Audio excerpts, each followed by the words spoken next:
Russell Crowe has played a gladiator. He has played a god. He has stood in arenas where empires fell and thunder roared. But now, he is stepping into a different kind of battleground. No armor, no mythology, no capes, just sweat, regret, and a cage built for war. And when I watched the first trailer for Beast, I immediately realized something. This is not just another sports drama. This feels personal, raw, stripped down, and maybe more dangerous than anything Crowe has done in years. Before we begin, would you please support me? Subscribing is free and very important to me. For better analysis and more videos, please subscribe and like. In the Marvel Cinematic Universe, Crowe portrayed Zeus. Before that, he became immortal in Gladiator. But now he trades Olympus for the Octagon. In Beast in Me, he takes on the role of Sammy, a veteran coach guiding a former MMA champion back into the cage. Lionsgate has released the first trailer, and it wastes no time setting the tone. Daniel McPherson plays Patton James, a retired MMA fighter who is forced to return when his younger brother's life spirals into danger. It is not about fame. It is not about legacy. It is survival, and Crowe's character steps in as the mentor. The trailer opens with brutal training sequences, heavy bags swinging, bloodied knuckles, sweat hitting concrete floors. Over it all, Crowe's voice carries weight, calm, focused, measured. There is a quiet intensity in his narration that suggests he understands the cost of stepping back into violence. What struck me most was the dynamic between coach and fighter. There is no unnecessary melodrama. Instead, there is a shared understanding, the kind that only exists between two people who have faced the same darkness. Crowe's character tells Patton that only they know how this ends. That line lingers because it suggests strategy, sacrifice, possibly even fatal consequences. Director Tyler Atkins helms the project, with the screenplay written by David Frigerio, and this is not a casual collaboration. The film appears to have been crafted with a genuine respect for MMA culture. The supporting cast includes Luke Hemsworth, Bren Foster, Amy Shark, Moyeen Aria, and Kelly Gale. But one name stands out beyond Crowe: Bren Foster. If you watched Life After Fighting last year, you already know Foster delivers both physical precision and emotional grounding. In Beast in Me, he plays the antagonist. And not just any antagonist. He is the champion that once fell, and now stands ready for revenge.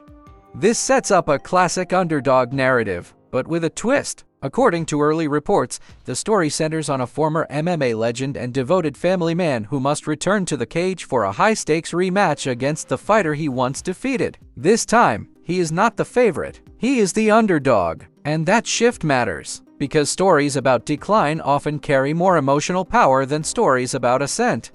The film was produced in collaboration with One Championship, the world's largest martial arts organization. A pivotal scene was filmed during the Live 170 event in Bangkok in January 2025. That level of authenticity tells me this is not just staged choreography. This aims to feel real.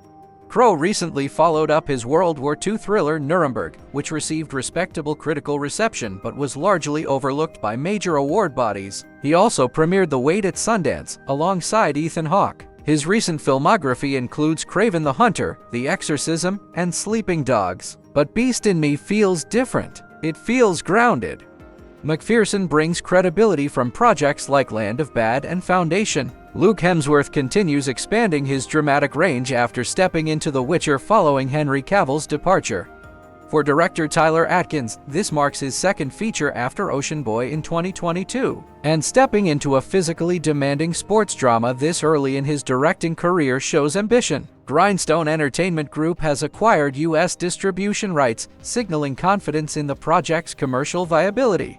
David Frigerio described the film as a true martial arts movie at its core, built around a hero's journey. That phrase stands out, hero's journey, because at the center of Beast in Me is not just combat. It is guilt, it is grief, it is a violent past that refuses to stay buried. The protagonist is not returning for glory. He is fighting to protect what remains of his family and his identity. And that internal struggle may become the film's greatest strength. Now here is where things get interesting from a box office perspective. Beast in Me is scheduled to release in theaters on April 10, 2026. That puts it in competition with major studio releases like the Super Mario Galaxy movie and the drama. Those films will likely dominate family audiences and mainstream attention. But Beast in Me does not need to dominate globally to succeed. It needs to resonate. If it captures even a fraction of the emotional intensity that films like Warrior achieved, it could carve out its own legacy. And let us be honest, Crowe in mentor mode carries cinematic weight. There is something compelling about watching a former action icon shift into a role where wisdom replaces fury. But make no mistake, the trailer hints that Crowe is not entirely removed from physicality. There is still steel behind his eyes.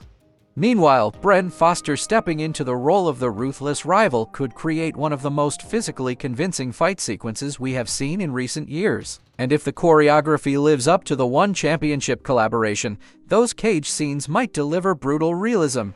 What excites me most is the tonal balance. This does not look like a glossy sports biopic. It looks raw, unpolished, almost intimate in its brutality. And in a cinematic landscape filled with superheroes and multiverse spectacle, there is something refreshing about a grounded fight drama.